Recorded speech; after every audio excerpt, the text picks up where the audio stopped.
Craving your next action-packed adventure? Audible delivers thrills of every kind on your command, like Project Hail Mary by Andy Weir, where a lone astronaut must save humanity from extinction, narrated with stunning intensity by Ray Porter. From electrifying suspense and daring quest to spine-tingling horror and romance in far-off realms, unleash your adventurous side with gripping titles that'll keep you guessing.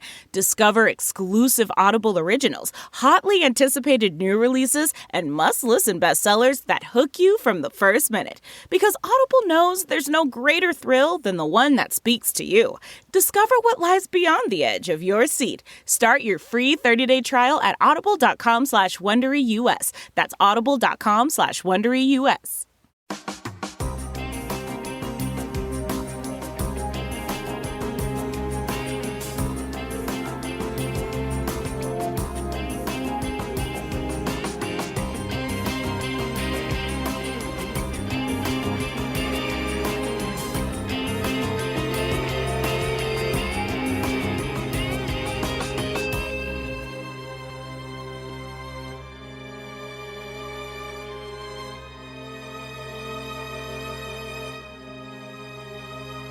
Hello, everyone, and welcome to another episode of the True Crime All the Time Unsolved podcast. I'm Mike Ferguson, and with me, as always, is my partner in true crime, the great one, Mike Gibson, a.k.a. Gibby. Gibbs, what's going on? Hey, man.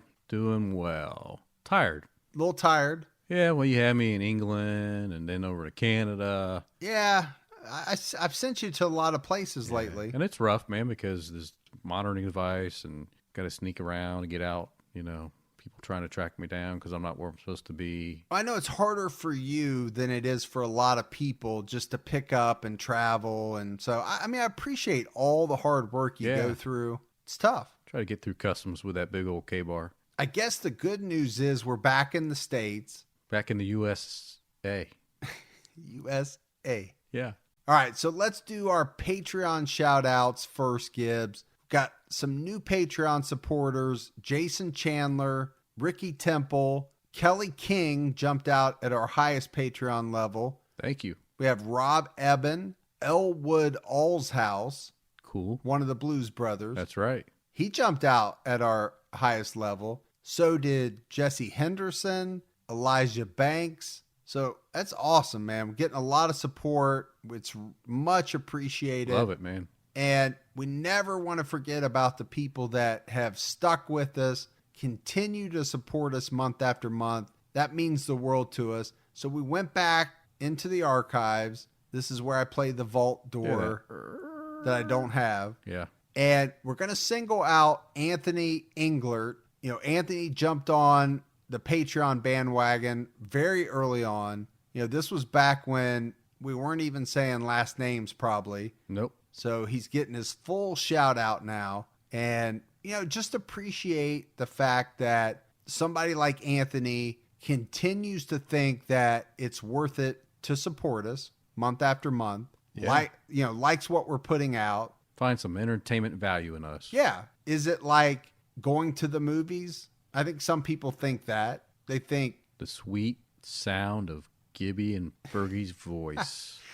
They think, okay, it's worth it for me to support this media that I like. Right. And again, it means the world to us. So thank you very much to everyone. Got to talk about a couple of my new podcasts, Gibbs. Criminology that I'm doing with Mike Morford. The second episode is out. And the first episode actually got really good reviews. I was blown away by the feedback and the reviews. People seem to dig it.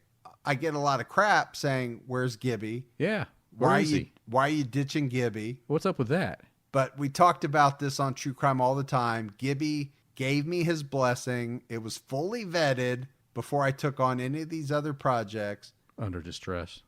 Under distress or protest? Protest, yeah. No. And then I've got to talk about Sex, Love, and Murder that I'm doing with Aphrodite Jones. The first episode is out now, and man, it's a doozy, Gibbs. It's a must listen, I'm telling you. We're talking about a reality show contestant that loses control and becomes a murderer. It's fascinating. And it's Aphrodite. Well, and you have Aphrodite. Yeah. So there should be a draw there. And, I'm pretty excited about it. And she digs Gibby. She does like Gibby a lot. Yeah. But the key is, and I want to stress this, true crime all the time unsolved. That's our baby. Absolutely. I mean, we built those from the ground up. Yeah. That'll always be, first and foremost. We're never going to let that slip. So speaking of true crime all the time, the first part of the Menendez brothers is out, dropping at the same time as this episode that you're listening to right now. Lyle and Eric Menendez. A lot of people like the fact that we do the lesser known cases, and we do a lot of them. Right. Every now and then, we like to pick one that's a little more well known. We got to put it out there time from time. Yeah, and this is one of those. A lot of people are going to remember this. Some of our younger listeners may not have even been around when this happened, but a lot of people are going to remember what a circus this thing was. And this one will be a two-parter. Yeah, it is a two-parter just because it's so massive, right? So episode 1 deals with background, not only Eric and Lyle, but their parents as well. And then we get into the murder, we get into the investigation. That takes a whole episode. And episode 2 is going to focus on the trial. Which is a circus itself. That is, there's so many twists and turns, and what comes out in that trial is just, it's unbelievable. And how it gripped the nation and why it gripped the nation. That's stuff that we're going to be talking about as well. Right. And then on Unsolved, which we'll do here in a little bit, right? We're going to do the Torrey Pines Beach murders. But before we do that, we want to talk about the Delphi murders in Indiana. Yeah, Gibbs, we were approached by some other podcasters, and basically this is a whole bunch of true crime podcasters getting together, deciding that we got to get the word out about this case. Now, a lot of people will be familiar with it, but we're shining light on this case for anybody that is not aware of what's going on with it. And everybody's doing it, from Nancy Grace to a lot of your favorite true crime. So you may hear this multiple times. Right. But this is how important we all think it is. Yeah, we're hoping that from this, something can develop. Yes. So we're all joining forces to raise awareness, and we're trying to spark interest and tips to find the man responsible for killing best friends 14-year-old Libby German and 13-year-old Abby Williams. They were murdered 6 months ago on February 13th in Delphi, Indiana, and that's just a little bit north of Indianapolis. The girls were hiking near an abandoned railroad bridge known as the Monon High Bridge around 1 p.m. The last communication their parents had with the pair was a Snapchat picture of them on the bridge taken around 2:30 p.m. Their bodies were found days later down the bottom of a hill, and police also found what is the biggest clue to date in solving this case and bringing the killer to justice. State police are calling Libby a hero for having the presence of mind to record the suspect while the crime was happening. She was also able to capture cell phone video of the man ordering the girls to go down the hill. Now, we have the audio. You may have heard it, but listen carefully.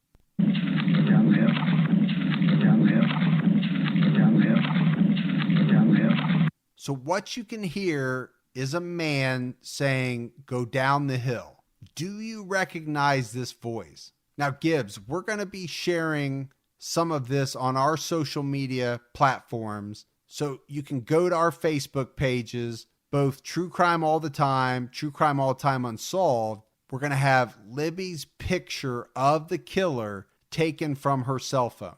You're also going to see the most recent sketch of the suspect completed by investigators. Now, we're asking for your help to please take a look at this. And if you have any information, we want you to call the police at 844-450-5786 or email the Carroll County Sheriff's Department at abbyandlibbystip at cacoshrf.com.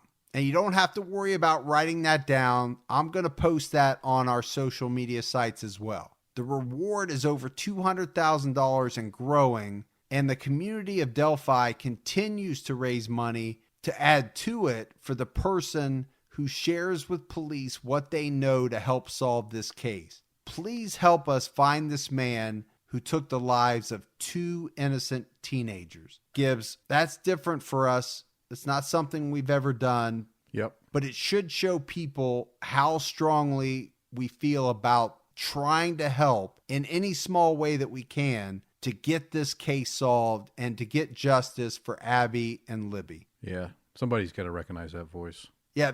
This is great evidence. I mean, you're talking about not only voice, but picture. It's just a matter of time until somebody recognizes this person and provides that vital tip to police. Okay, so that's a tragic story, Gibbs. We're hoping for resolution on that case. Yes. It's unsolved. It's unsolved. Which leads us into our unsolved case, the Torrey Pines beach murder. It's what we're going to be talking about on this episode. So we have to start off talking about Barbara Nantais. She was a 15-year-old cheerleader, and we're talking about an all-American girl, Gibbs. She was beautiful, athletic, independent. She was described as outspoken. Now, Barbara had long brown hair and brown eyes. Her parents were Ralph and Judy Nantais, and at the time, Barbara was dating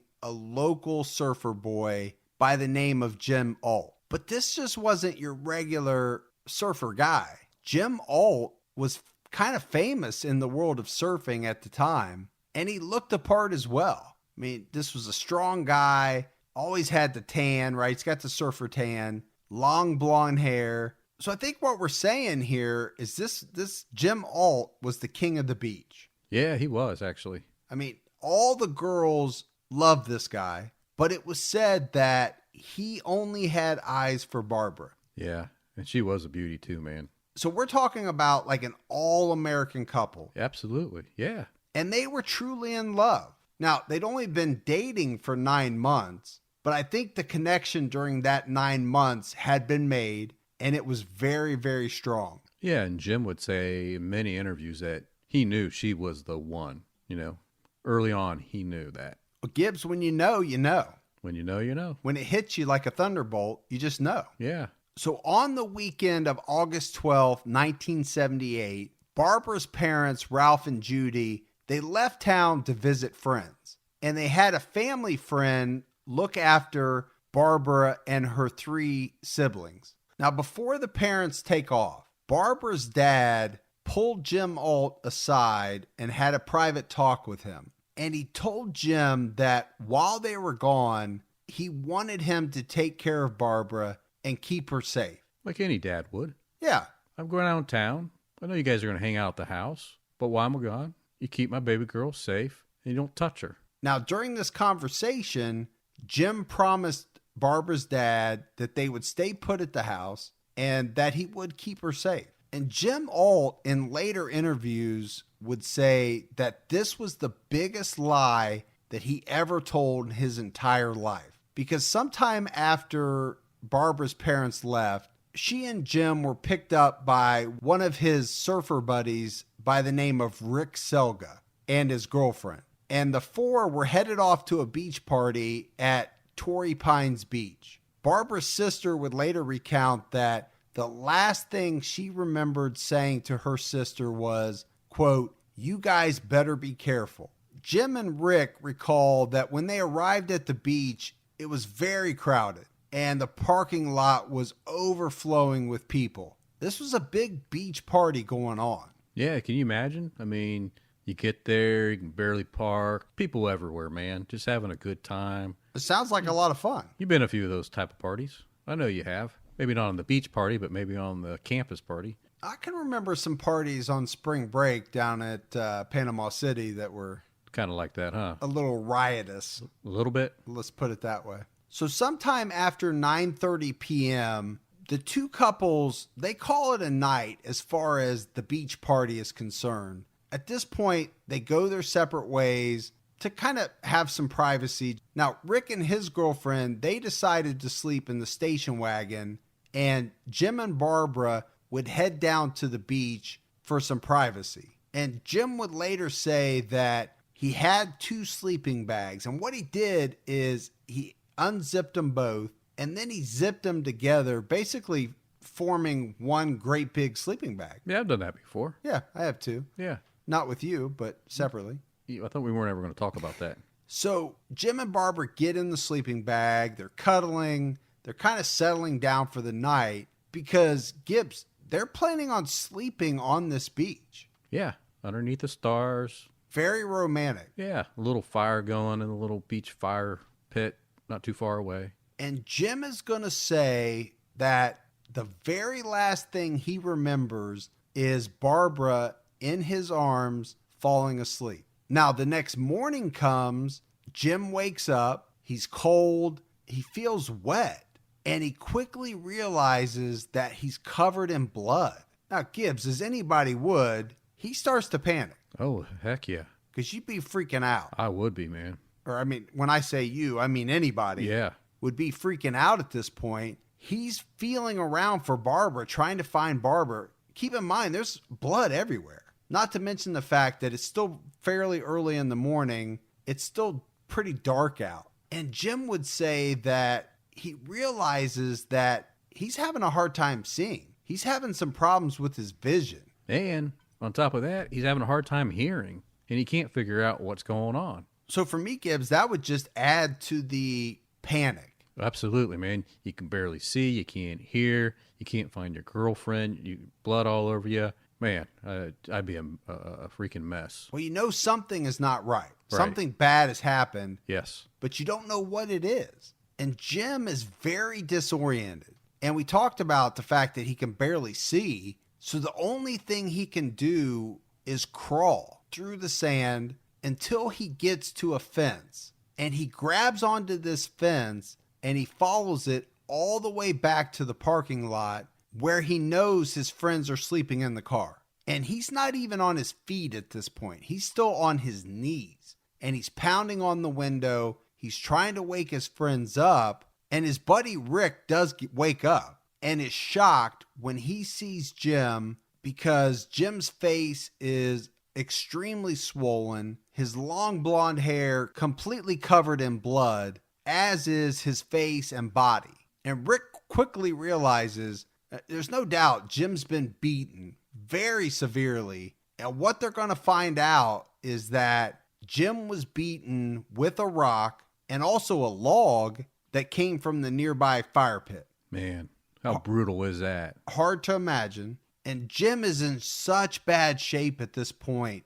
The only thing that he can even get out to Rick is go find Barb. So Rick takes off, runs down to the beach. He's looking for Barb, and it doesn't take very long to find her. Unfortunately, when Rick finds Barbara, she's lifeless and she's nude, Gibbs, laying on the beach. Yeah. So you can only imagine what Rick is going through when he finally does find Barbara. But he does what anyone else would do in that situation. He starts yelling for someone to help, call the police. He's trying to get anybody's attention he can. So the first person from the police department to arrive on scene is Sergeant Ibarrando from the San Diego Police Department. And by the time he gets there and he gets down to where Barbara's body is, someone has covered up the body.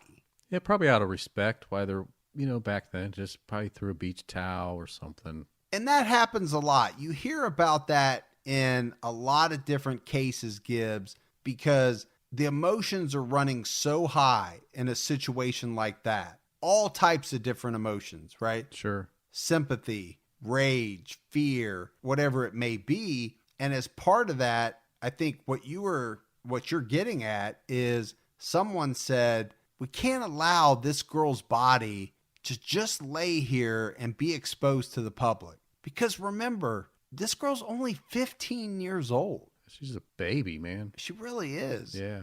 Somebody might do that for a person of any age, but I am throwing her age in there because she is only 15 years old. Yeah.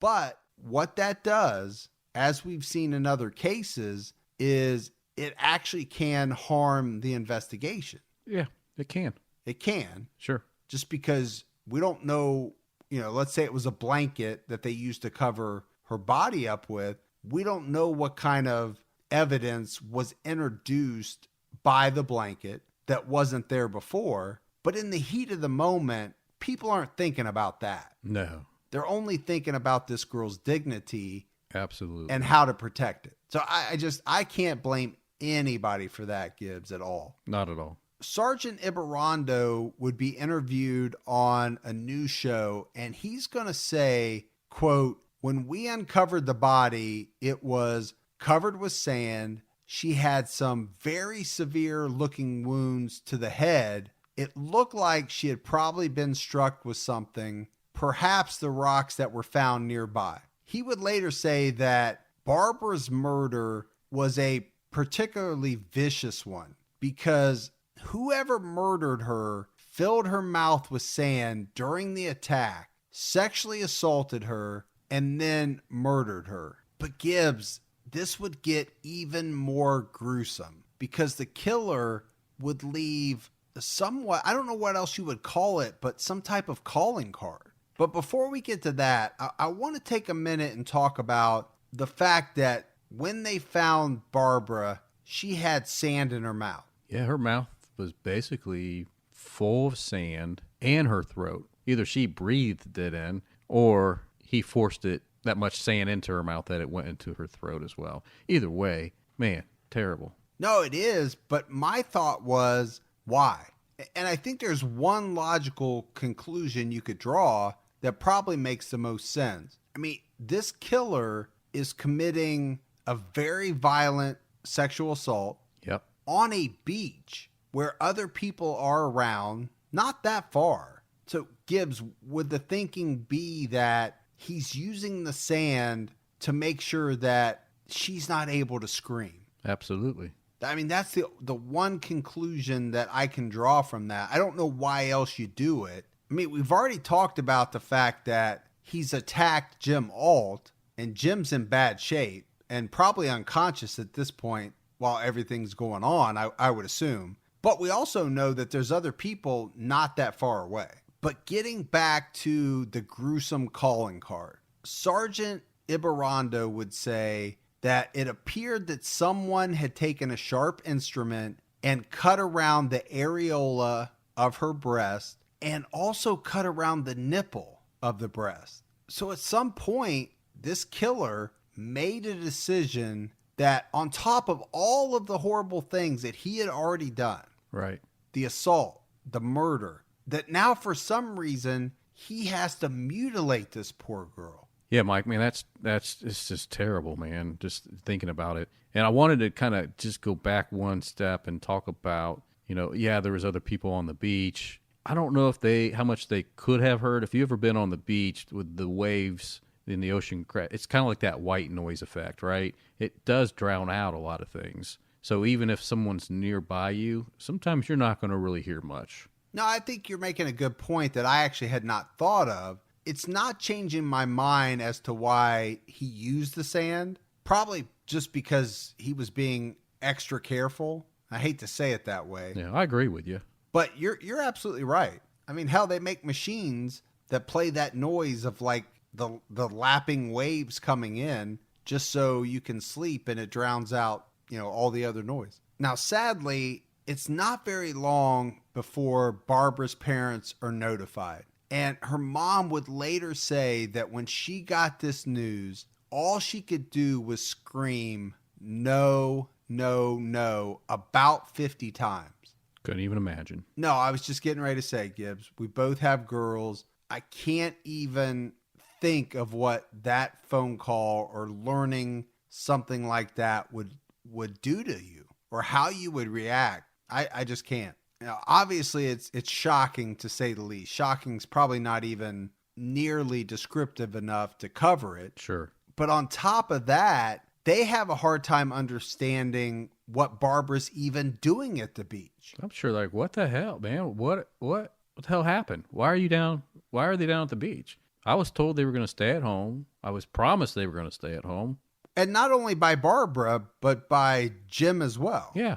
Now, we know having girls or having any kids, they don't always do what they say they're going to do. And it's not strange for kids to say one thing and promise the parents that they're not going to do this, and then they turn around and do the exact opposite. I mean, we've been over to different sleepovers growing up when we were kids, and say we're at a buddy's house when we were at somebody else's house instead. So it happens. Yeah, I mean, it definitely does. I think it's just part of growing up. You know, how much can I get over on my parents? Sometimes kids just make the decision that they're going to do what they want to do. Sure. It's just a matter of figuring out how they're going to accomplish that. It's all part of growing up. So let's get back to Jim, because remember, Jim is in bad shape at this point, and he's taken to the hospital. They find out that he has severe brain trauma, and he's actually in a coma for a number of days. I mean, I think this tells you what type of beating Jim suffered. So, yeah, severe beating, man. Wow.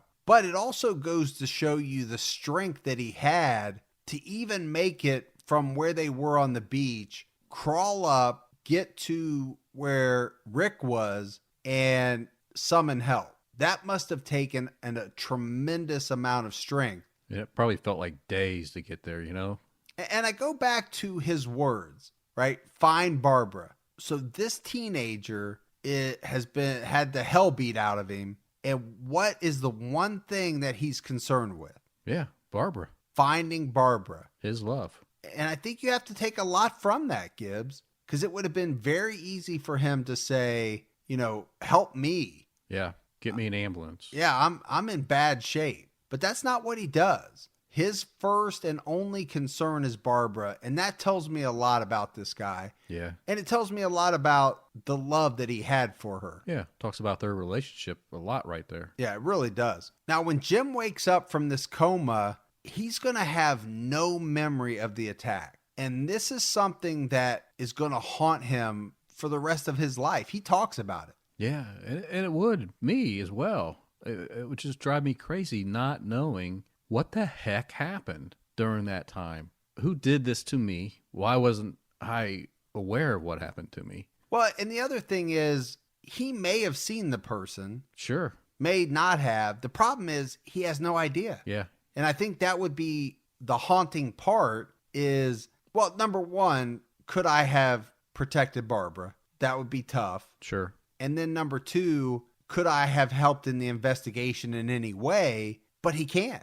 Nope. Because he has no memory of it whatsoever. No recall. And Jim ends up with a huge plate in his forehead that's made out of a combination of titanium and stainless steel. Gibbs, in his forehead. I mean, you have to think about how lucky Jim Alt was to even survive this type of beating. They say he almost died. I mean, that's how lucky he was. If you want to call it lucky, right? I mean, lucky that he's still alive now. But during that time, I'm guessing he probably wished he was with Barbara. Yeah, he may have, but I would say lucky. Yeah. I think that word is appropriate in this situation because he did survive. And there may have been some luck involved in that because, like you said, he could have very easily died. I mean, the doctor said that. Now, we have to talk about the investigation into Jim because you know they had to look at him. He was with Barbara, probably the last person to see her alive, except for the killer. But Jim is ruled out very quickly as a suspect. I don't think it took police a lot of time to figure out that his injuries were so severe. There's no way he could have done that to himself to stage it. Right. To throw suspicion off of him. Exactly. You know, you're not going to almost kill yourself. I don't even know how you would inflict those type of wounds upon yourself. I don't think he could. I think you'd pass out before you got to the stage of being able to inflict that much damage on yourself. Well, and the type of crime that was committed on her is not the type of crime someone would do that's in love, right? He didn't have to do that. I mean, I guess, does that make sense, Gibbs? Because yeah, she wanted to be with him. Yeah, they were together. They were in love. I don't think there was any reason why he would need to do that without getting too graphic and into too much, detail. So the police, they're chasing down other leads, but nothing pans out. They're not able to find out who killed Barbara Nantais. And this murder is going to trouble police. It's going to trouble the community for many, many years. Now, Gibbs, 6 years later, Claire Hough's body would also be found on Torrey Pines Beach. And Claire Hough was only 14 years old. She was described as smart, gentle, kind, funny, very energetic. And above all, she loved the beach. She couldn't get enough of the beach. And what kid can't, I loved it when I went to the beach. I hate the beach. Really? Mm-hmm. I love the beach, man. I've stepped on a blowfish. I've been stung by jellyfish. And I got a sunburn one time on my shoulder so bad that it blistered like an inch high. So no beach. No beach for you. No beach for me. I'm not into it. Well, a majority of the public loves the beach. They do. Yeah. I agree with you there. But back to Claire. She had so many friends, and they all loved her because it was said that Claire was the one that could always keep the peace. She was kind of the glue, right, that held everything together. She was a referee when it came to solving disagreements. She was just the kind of person that any parent would be very proud to call their child. I'll put it that way. Now, we talked about how much Claire loved the ocean, and she was actually raised on the coast of Rhode Island, and she would spend a lot of her time walking the shore there with her best friend, Kim. They loved to go hunting for seashells and sea glass and all types of other things that would wash up. Yeah, and that was always fun. For the people that love the beach, that was always fun to do as a kid, get the seashells and, collect the little silver dollars, sand dollars, not silver dollars, but sand dollars. I don't know what kind of beach you're on where they're just silver dollars washing up. Yeah, you'd love the beach then, wouldn't you? I would like it more. Yeah. Claire would also spend a lot of her time on the West Coast because her grandparents lived in San Diego, which is just a couple of blocks from Torrey Pines Beach. Now, Claire's parents would talk about how they considered the grandparents' home a very safe place. And most would, right? I mean, send your kids to your mom and dad's. You didn't really worry.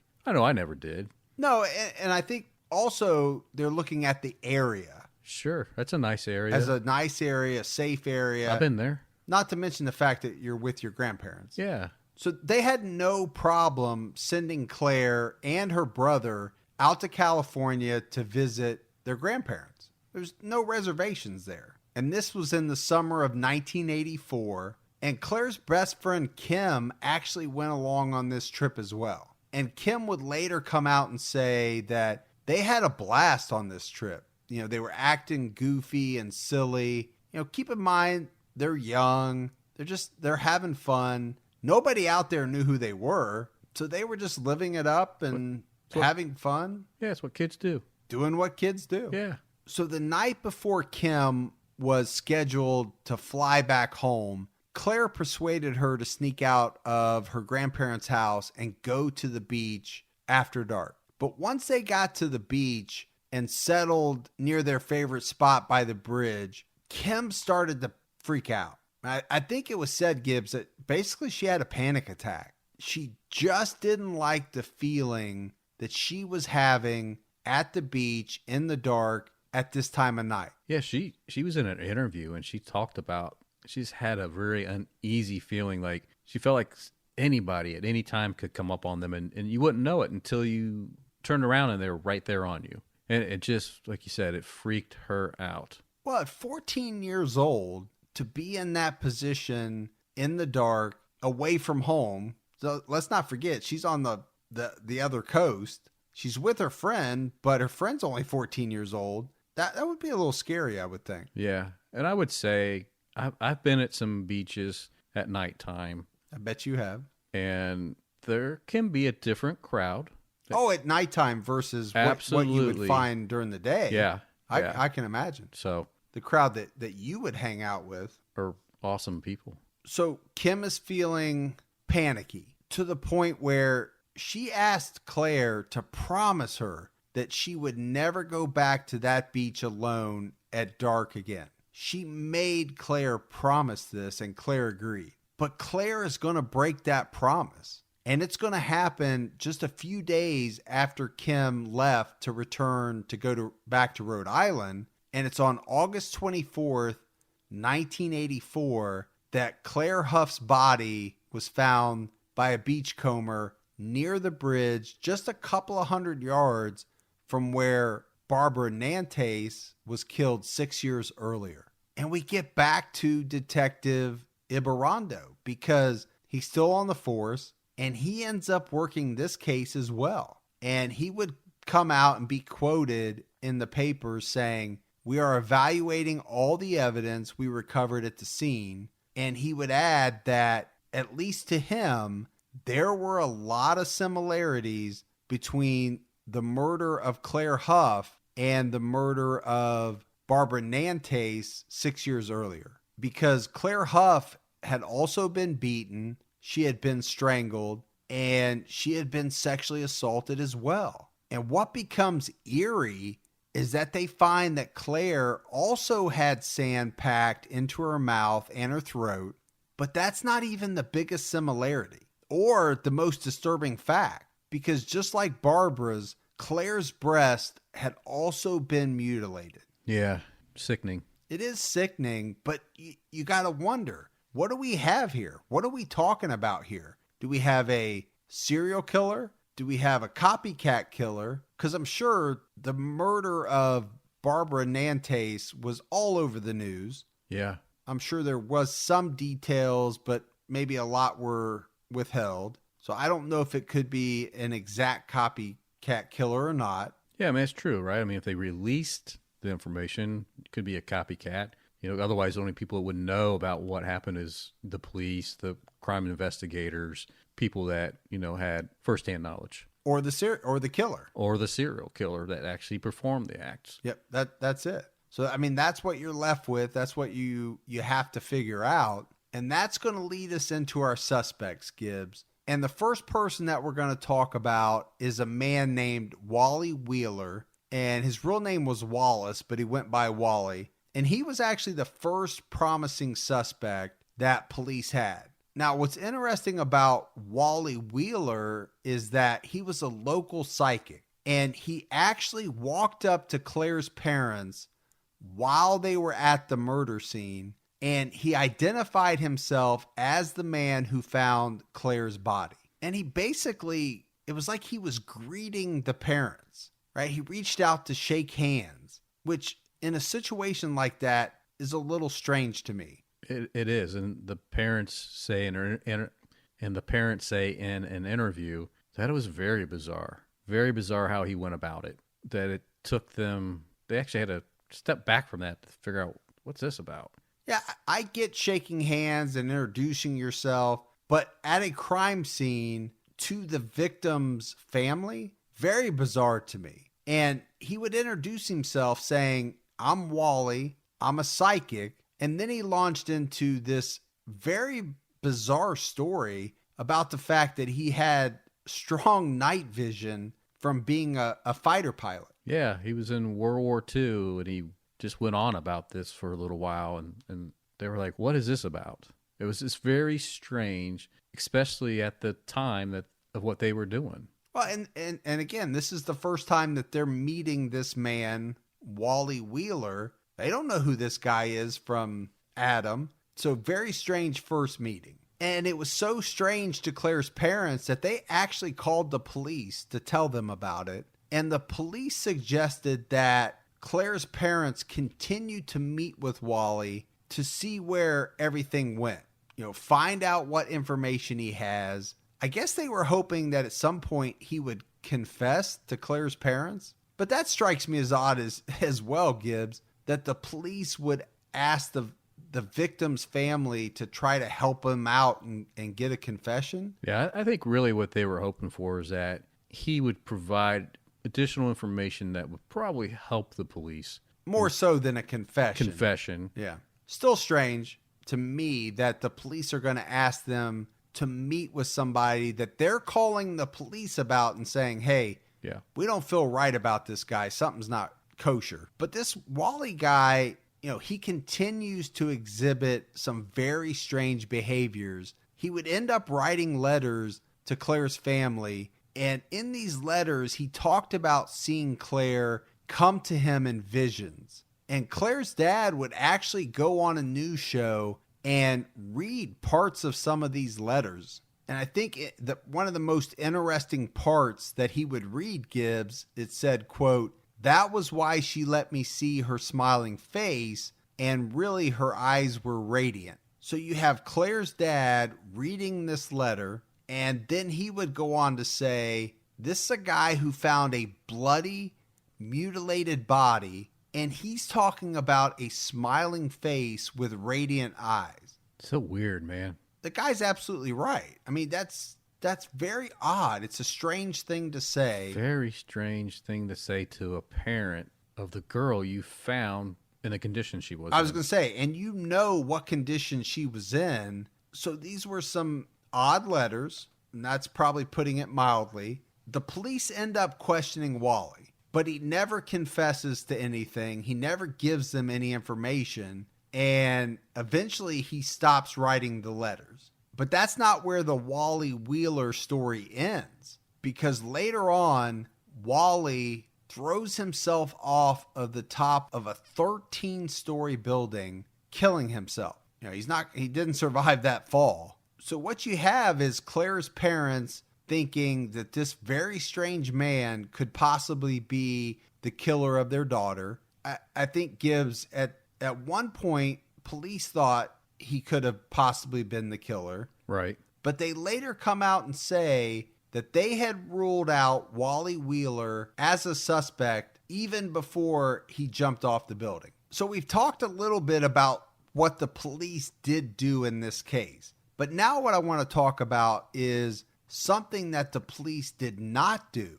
And that is that they didn't alert the Nantais family about Claire's murder or the possible suspect at the time. And Gibbs, it's not going to be until 2008 when the Nantais family learns about the murder and that it was identical to the murder of their daughter. And on top of that, police had a suspect, Wally Wheeler. And the way that they find out about this is on the San Diego police website. Now, keep in mind, this is 24 years after the murder of Claire Hough, and it's 30 years after the murder of their daughter.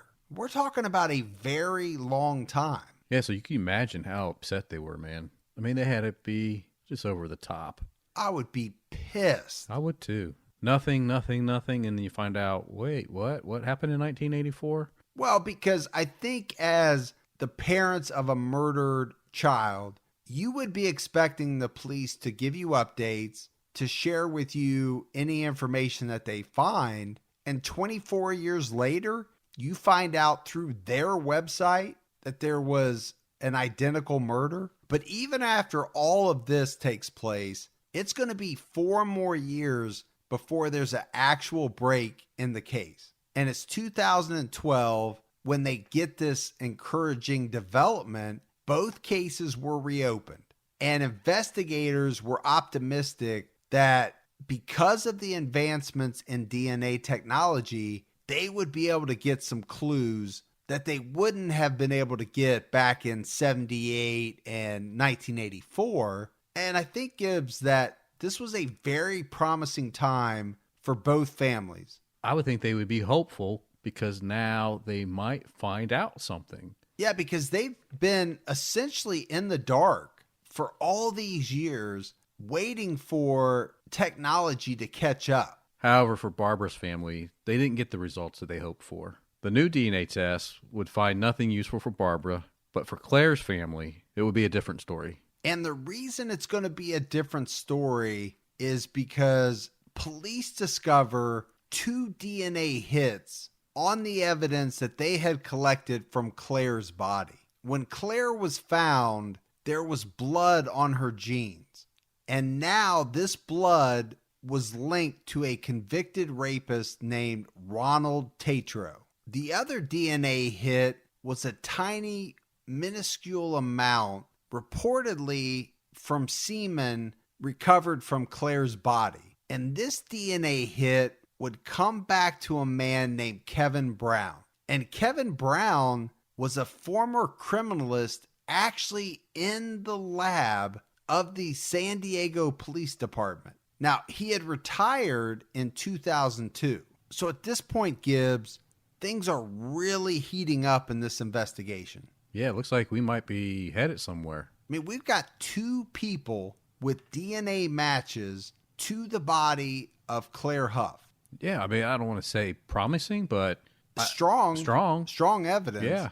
So the police visit Kevin Brown and they talk with him about what they found. One of the questions they ask him is whether he knew Ronald Tatro. And Brown answers no. The problem that police had was they couldn't ask Ronald Tatro anything about the DNA match or what he might know because Tatro had drowned in a boating accident in Tennessee in 2011. There were some strange circumstances surrounding the death of Ronald Tatro because when they found his boat floating in the water, his wallet was on the seat along with his glasses. So police thought it didn't look like someone that had accidentally fell into the water. It looked like somebody that had removed their wallet, taken off their glasses, placed them neatly on the seat,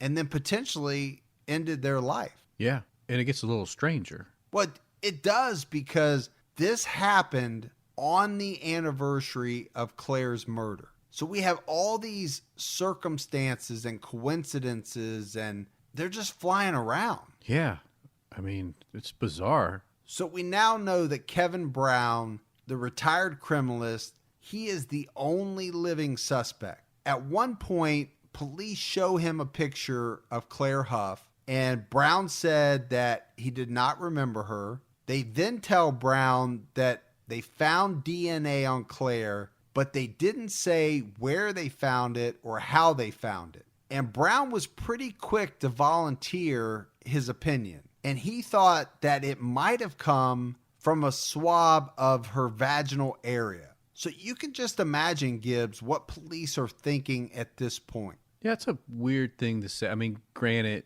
so he makes an educated guess. And with his experience, you know, I can see that. But it's a weird thing to say at that time. Well, it's strange given the fact that police did not tell him how they found it, and more specifically, where they found it. So for him to just offer up that it may have come from a swab of that very specific area, I mean, that's really piquing the investigators' interest.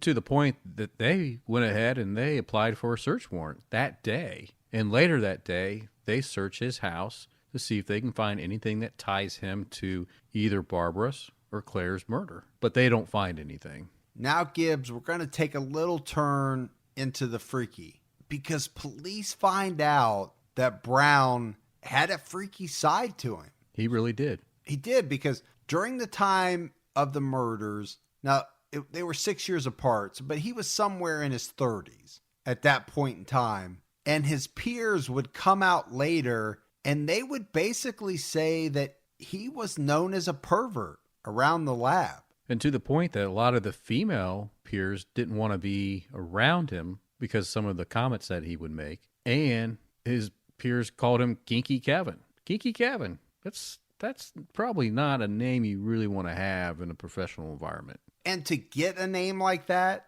that means you got to do some weird stuff, or you have to say some strange things or be into some strange things. People just don't give you that nickname unless you've done something to earn it. Right. And he was known to hit most, if not all, the strip clubs, strip bars, right, in the area, and that he would hit up the late night movie shows, the adult theaters.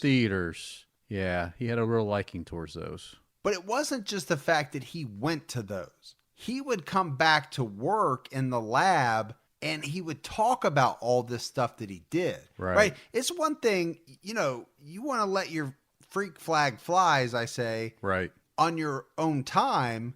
Go ahead and do that. But if you're going to do that and then come back to work and tell everybody about all that stuff. Yeah, there's just some things people don't want to hear. Right.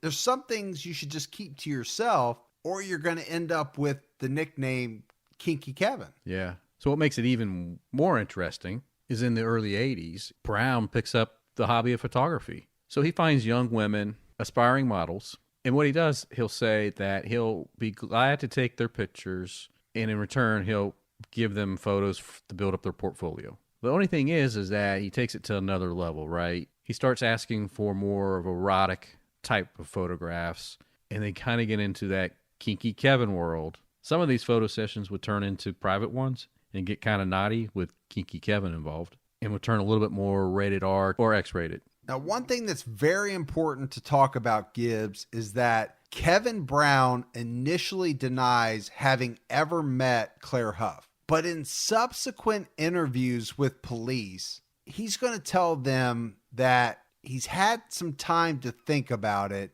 and now he thinks that he may actually have known her. And not only that, he's going to say that he believes he may have had sex with Claire around the time of the murder, but adds that he wouldn't have if he would have known she was that young. Now, Gibbs, let's talk about that for a minute. That's a pretty big change in story. Yeah, that's a big switch. To go from an initial interview saying, because you've seen her picture, they're showing you her picture. Right. And you're saying, no, I'm certain I've never met this person. Now in subsequent interviews, you say, you know what, boys, I've had some time to think about this. I think I did know her. I did meet her. And on top of that, I believe we might have had sex. But I didn't know she was 14 years old. Right.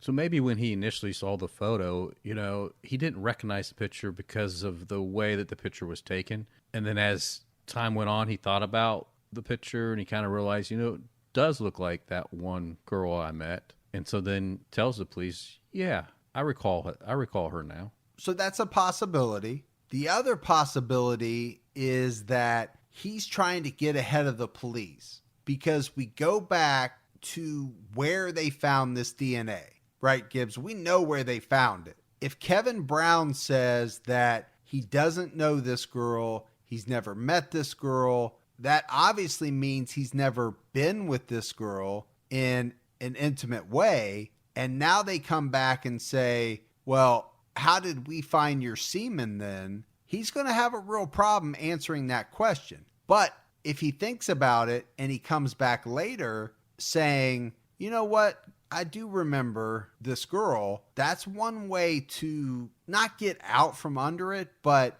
kind of lessen the... Well, yeah, because you're not tripped up anymore. Right. You're totally tripped up if you say, I don't know this person, never met this person. So again, how can your semen... From a defense standpoint, legally defense, you can say, I told you I knew her. Yeah, it creates many more options. Let's put it that way. So Kevin Brown does what to me, Gibbs, seems like a strange thing to do. He volunteers to take a lie detector test, and he fails it. Which is not good, but we also know that they're not always the most accurate test. No, I would agree with you. I think for me personally, what is strange is, why would you volunteer to take a lie detector test? I don't see the benefit in it. I only see the harm, right? If you fail for whatever reason, let's say you just were nervous and you either failed it or, it came back as, what do they call it? Inconclusive, right, or, something like that. They're going to look at you. Now, if you pass it, what does it mean? Does it mean the police don't look at you anymore? Because we know in most places it's not admissible in court. I think in public opinion, it looks really good if you pass it. Well, that's true. That's true. I guess that's the one thing. Yeah. That where it would really help you. But if police have a lot of evidence against you, passing a lie detector is not going to just, all of a sudden they're like, oh, nope. Yeah. Unless you're in New Mexico, it's not going to matter. Yeah. police also learn that Brown called a friend to say that the police are looking into him about the murder of a young girl that he took photos of at the beach, and she ended up dead. So again, this guy, there's a lot of things that police are finding out that are not making Kevin Brown look good at all. Yeah, so you just can't clearly convict somebody because of their, as you would say, got their freak flag flying. I mean, he was freaky, no doubt about it, but that's not something you can convict anybody about. He has the right to go to strip clubs, be a pervert, you know. Well, it depends on what kind of pervert. Well, but yeah, but I mean, it's not just talking about sexual things at work or being a pervert that way, not really against the law. No. You're not going to go to jail for that. Not going to go to jail for that. So the thing they do have, right, is this tiny, and they call it tiny, minuscule semen sample. And the reason it's a problem is because Kevin worked in the lab that would have processed the evidence from the crime scene. And one thing that they did back then was they would wear the same pair of gloves from the time they got there in the morning until they left. So DNA transfer was very common. And how would his semen get transferred? Back then, it was very common for the criminologists to bring in their own semen sample to their lab to test various equipment. And they would also leave some behind for the other criminologists that would need it to test the equipment the following day. So there were experts that would say it would be very easy to get Kevin's DNA or semen on her swab at the time it was in the lab. And it was most likely what happened, according to some of these experts. Well, I think to be fair, Gibbs, you have to take a look at the practices in these labs back in the 1980s, nowhere near as buttoned down as what we have today. So it does seem plausible to me that a microscopic piece of Kevin Brown's DNA could have, I'm stressing that, ended up on a single swab from Claire Hough's autopsy. So let's move to the fall of 2014. The case is moving really slow. His anxiety level was off the charts. He would talk about how the police would call him and other people would call him and say, you know, you did this. Go ahead and just confess. Confess. Get it over with. Let's move on. Confess. To the point it wore him down. And finally, he hit his breaking point. On the morning of October 20th, 2014, Kevin Brown's wife got home from work and she found her husband's Bible sitting on the table. In it, he had underlined a psalm about being wrongfully accused. She asked her mom if she knew where Kevin was, and her mom said that he got cleaned up and he headed out of the house. Now, Kevin Brown never returned that night, and the following morning, his wife received a knock at the door. And when she opened the door, she found the police standing in front of her. And what they informed her was that a ranger at the Cuyamaca Rancho State Park, and this was very close to the Browns' vacation cabin, had found Kevin Brown hanging from a tree. Just 3 days after his death, the San Diego Police Department publicly named Brown as one of two suspects in Claire Hough's murder. 30 years as a cold case, the brutal murder of a 14-year-old girl at Torrey State Beach is solved tonight. The most shocking is San Diego police say one of the suspects was one of their own. Fox 5's Christian De La Rosa is live with more on what helped investigators close this case and why there will be no arrests. Christian. Kathleen, good evening. This was a brutal murder that went unsolved for years until now. Investigators say new DNA evidence led them to two men who will never serve time behind bars. 14-year-old Claire Hough's body was found on Torrey State Beach, her breast severed, her mouth stuffed with sand.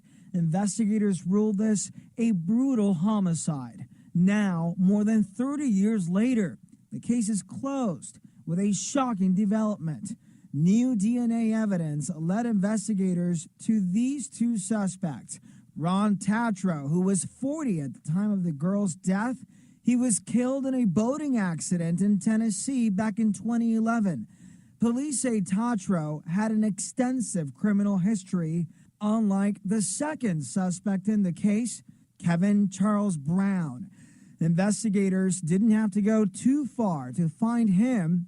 For most of the past 30 years, Brown was one of their own, working as a criminologist for San Diego police.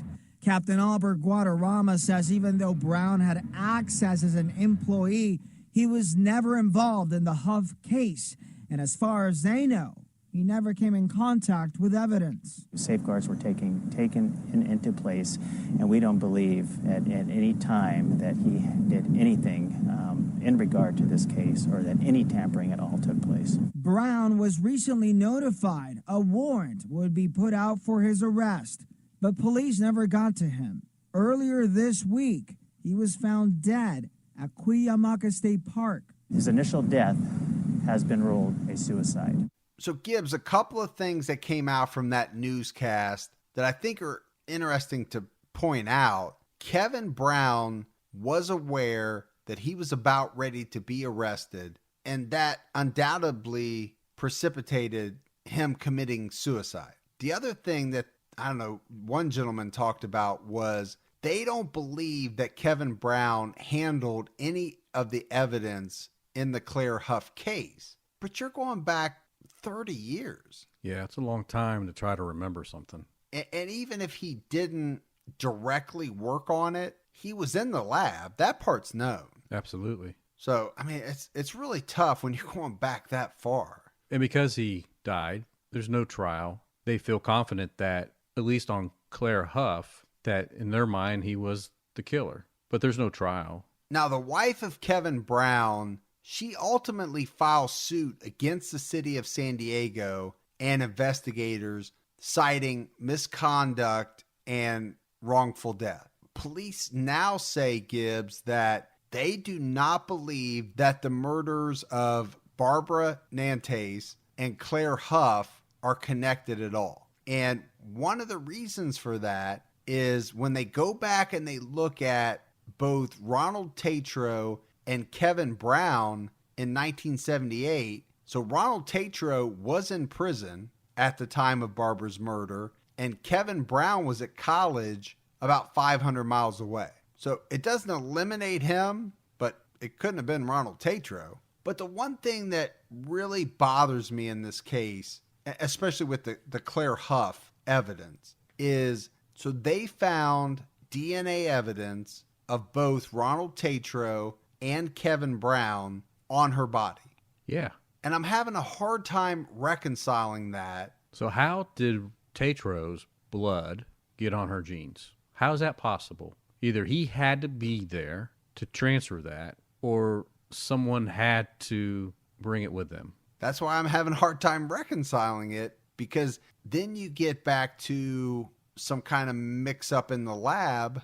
So is it plausible that somebody that worked in the lab could get a hold of Tatro's blood and put it on the jeans at the crime scene? So yeah, I look at it, Gibbs, as really only a couple different scenarios. I think it's hard to exclude Ronald Tatro being there if his blood was found on Claire Hough's jeans. Right.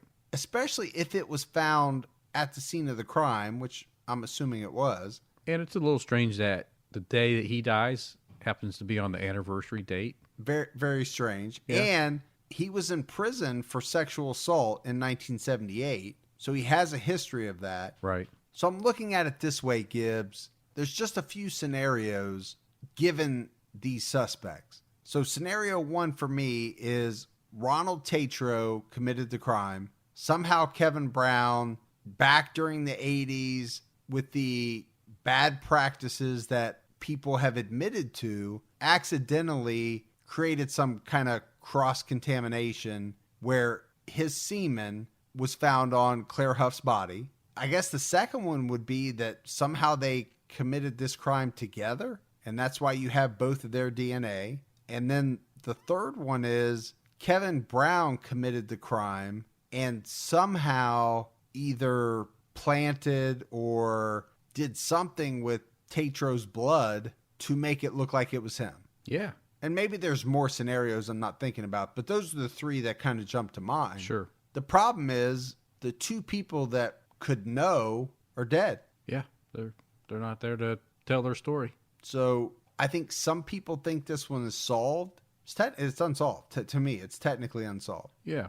Barbara's is unsolved, and I think Claire's is unsolved in my mind. The other thing, and the last thing I'll say as we're wrapping this up, so police are saying that Barbara and Claire's murders are not connected in any way. That one's a little hard to understand. They are identical. Very similar. Too similar to say. Sand in the mouth. Yeah. Mutilation of the breasts. Same assault. I mean, there's details we're not saying, but the assaults were the same. Yeah, the details of the assaults, which were very violent, they were extremely similar. I don't know, a little bit of a head scratcher. Yeah. Just heartbreaking for the family, the friends of those two wonderful, beautiful girls. Yeah, so as a family member, do you have resolution? Knowing that the police believe that Kevin Brown was involved, at least in the Claire Hough. Yeah, I think I read, and I can't remember which parent said it, but instead of harping on and wondering what ifs, they're just trying to remember their girl and what she was and her laughter and all the good things. And they're just going to stick with that. They're not going to worry too much anymore about, is it solved? Will it be solved? They just want to remember the good times. And I guess that's a good way to look at it, because you could let this eat you up inside. Well, especially now. I mean, 30 years out. So that's it for the case of the Torrey Pines Beach murders and another episode of True Crime All the Time Unsolved. Gibbs, we've got a couple of voicemails that we want to play before we go. Hey, Mike and Mike. This is Mike from Louisiana. I was just calling to say your pronunciation wasn't too far off. It's pronounced Coushatta. That part of the state, well, obviously it's all Indian word, but that part of the state is more redneck than French. It kind of divides right in the middle. Everything kind of south of Alexandria is. All right, so that helped. Yeah. I think I said Coushatta. But now we know it's French redneck or redneck French. Yeah, which I didn't know was a thing. I like it. I like it too.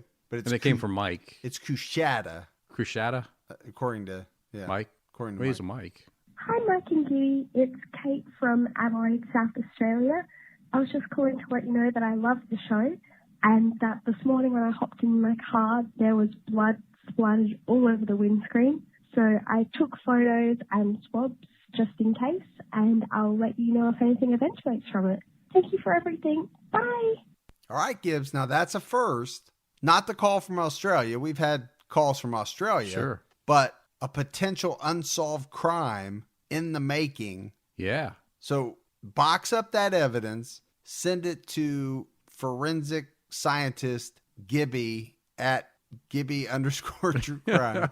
No, a windscreen is what? A windshield, do you think? Yeah, that's a windshield. Okay. Yeah. Little eerie. I don't know what to make of it. I don't know either. What I always say is, keep your head on a swivel. You don't know.